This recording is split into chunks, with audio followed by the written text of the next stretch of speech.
Mix by SS music लधी बाजार। बाहर से आइल बावे जोहिया से घरे, रोजो दिन रात हमरा देहिया पर चढ़े। बाहर से आइल बावे जोहिया से घरे, रोजो दिन रात हमरा देहिया पर चढ़े। केतनो मनाई नहीं मनतावे भातरा, रोज बनावल चाहे जातरा।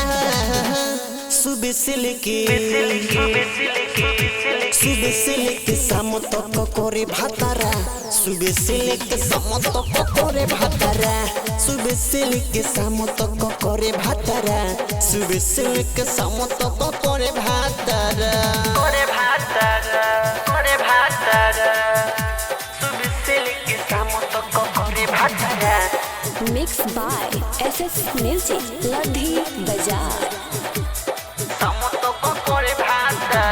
छोड़े नहीं हमारा के चढ़ल रहता रे सखी चढ़ल रहता। पखिया के सोजा हमरा गोड़ल रहता रे सखी गोड़ल रहता।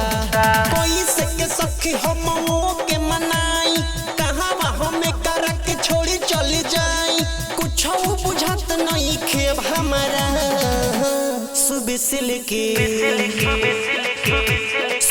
लेके शाम तक करे भातारा, सुबह से लेके शाम तक करे भातारा, सुबह से लेके शाम तक करे भातारा, सुबह से लेके शाम तक करे भातारा, करे भातारा, सुबह से लेके शाम तक करे भातारा।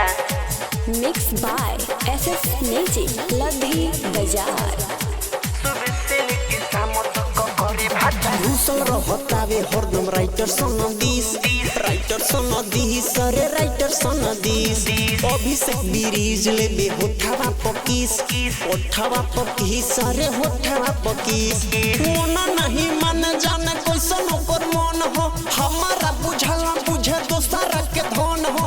यही से निकले ना घर से बाहर, सुबह से